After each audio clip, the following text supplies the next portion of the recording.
ಚಿಕ್ಕಬಳ್ಳಾಪುರ ಲೋಕಸಭಾ ಕ್ಷೇತ್ರದ ರಣಕಣ ರಂಗೇರ್ತಾ ಇದೆ. ಬಿಜೆಪಿ ಅಭ್ಯರ್ಥಿ ಮಾಜಿ ಸಚಿವ ಡಾಕ್ಟರ್ ಕೆ ಸುಧಾಕರ್ ಅವರು ಅಬ್ಬರದ ಪ್ರಚಾರವನ್ನು ಮಾಡ್ತಾ ಇದ್ದಾರೆ.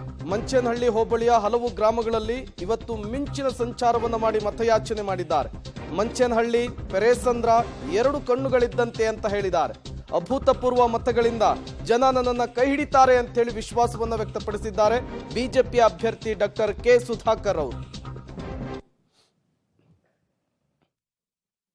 ಲೋಕಸಭಾ ಕ್ಷೇತ್ರದ ಬಿಜೆಪಿ ಅಭ್ಯರ್ಥಿ ಆಗಿರುವಂತಹ ಡಾಕ್ಟರ್ ಕೆ ಸುಧಾಕರ್ ಇವತ್ತು ಬಿರು ಬಿಸಿಲಿನ ನಡುವೆ ಕೂಡ ದಣಿವರಿಯದ ಚುನಾವಣಾ ಪ್ರಚಾರದಲ್ಲಿ ನಿರತರಾಗಿದ್ದಾರೆ. ಈಗಾಗಲೇ ಕೂಡ ಚಿಕ್ಕಬಳ್ಳಾಪುರ ಜಿಲ್ಲೆಯ ಮಂಚೇನಹಳ್ಳಿ ತಾಲೂಕಿನಲ್ಲಿ ಇವತ್ತು ಬೆಳಗಿನಲ್ಲೂ ಕೂಡ ಚುನಾವಣಾ ಪ್ರಚಾರವನ್ನು ಮಾಡ್ತಾ ಇದ್ದಾರೆ. ಸರ್, ಮಂಚೇನಹಳ್ಳಿ ತಾಲೂಕನ್ನು ಮಾಡಿದಂಥ ಕೀರ್ತಿ ಇವತ್ತು ಜನ ತಮಗೆ ಅಭೂತಪೂರ್ವವಾದ ಬೆಂಬಲ ಕೊಡ್ತಾ ಇದ್ದಾರೆ. ಯಾವ ರೀತಿ ಬೆಂಬಲ ಸಿಗ್ತಾ ಇದೆ ಅನಿಸ್ತಿದೆ ಸರ್? ತಾವೇ ನೋಡ್ತಾ ಇದ್ರಿ, ಈ ರಣ ಬಿಸಿಲಿನಲ್ಲಿ ಕೂಡ 1 ಗಂಟೆ ತಡ ಆದರೂ ಕೂಡ ರಸ್ತೆಯಲ್ಲಿ ಇದ್ದು ಕಾಯ್ತಾ ಇದ್ದಾರೆ.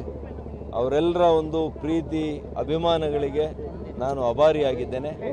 ಮತ್ತೊಮ್ಮೆ ಅವರ ಸೇವೆ, ಕಳೆದ 1 ವರ್ಷದಿಂದ ಅವರಿಗೆ ಸೇವೆ ಮಾಡಲಿಕ್ಕೆ ನಾನು ದೂರ ಇರುವಂತಹ ಪರಿಸ್ಥಿತಿ ಆಗಿದೆ.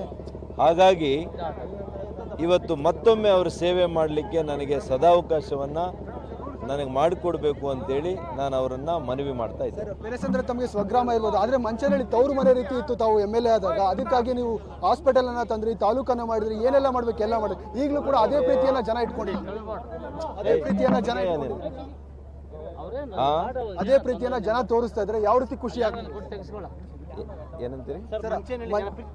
ಮೊದಲು ಸರ್, ಪೆರೇಸಂದ್ರ ಅಂದ್ರೆ ಸ್ವಗ್ರಾಮ, ಆದ್ರೆ ಮಂಚೇನಹಳ್ಳಿ ಒಂದು ರೀತಿ ತವರು ಮನೆ ರೀತಿ ಇತ್ತು. ಅವ್ರಿಗೆ ಬೇಕಾದಂತ ಎಲ್ಲ ಕೆಲಸಗಳನ್ನ ಮಾಡಿಕೊಡಿದ್ರೆ ಅದೇ ಪ್ರೀತಿ ಈಗ ಜನ ತೋರಿಸ್ತಾ ಇದ್ದಾರೆ. ಈಗಲೂ ಇದೆ. ಕೆಲವು ಮತಗಳು ಕಡಿಮೆ ಆಗಿದ ತಕ್ಷಣ ನನ್ನ ಪ್ರೀತಿ ಕಡಿಮೆ ಆಗಲ್ಲ. ಮಂಚೇನಹಳ್ಳಿ ತಾಲೂಕಿನ ಜನರ ಮೇಲೆ, ಈ ತಾಲೂಕಿನ ಅಭಿವೃದ್ಧಿಗೋಸ್ಕರ ಅಹಿರ್ನಿಶಿ ನಾನು ದುಡಿತೇನೆ. ಅದು ಅಧಿಕಾರ ಇರಲಿ, ಅಧಿಕಾರ ಇಲ್ಲದೇ ಇರಲಿ. ಮಂಡಿಕಲ್ ಒಂದು ಕಣ್ಣಾದರೆ ಮಂಚೇನಹಳ್ಳಿ ಇನ್ನೊಂದು ಕಣ್ಣು ನನಗೆ. ಹಾಗಾಗಿ ಅದೇ ಭಾವನೆಯನ್ನು ಇಟ್ಕೊಂಡು ನಾನು ಅವ್ರ ಜೊತೆಯಲ್ಲಿರ್ತೇನೆ. ಅವರೆಲ್ಲ ಕಷ್ಟ ಸುಖಗಳಲ್ಲಿ ಒಬ್ಬ ಸಹೋದರನಾಗಿ, ಅವ್ರ ಮನೆ ಮಗನಾಗಿ ನಾನು ಅವ್ರ ಜೊತೆಯಲ್ಲಿರ್ತೇನೆ. ಸರ್, ಕಳೆದ ವಿಧಾನಸಭಾ ಚುನಾವಣೆಯಲ್ಲಿ ಚಿಕ್ಕಬಳ್ಳಾಪುರ ಕ್ಷೇತ್ರಕ್ಕೆ ಕೈಗಾರಿಕೆಗಳು ತರಬೇಕು ಅನ್ನೋಂಥ ಉದ್ದೇಶ ತಮ್ಮದಾಗಿತ್ತು. ಈಗಲೂ ಕೂಡ ಅದರ ಬೇಡಿಕೆ ಜನರದ್ದಿದೆ, ಆಸೆ ಇದೆ. ಅದು ಯಾವ ರೀತಿ ಈಡೇರುತ್ತೆ ಸರ್? ನಾವು ನೋಡಿದ್ದೀರಿ, ಕಳೆದ 1 ವರ್ಷದಿಂದ ಸ್ಟ್ಯಾಗ್ನೇಷನ್ ಆಗಿದೆ.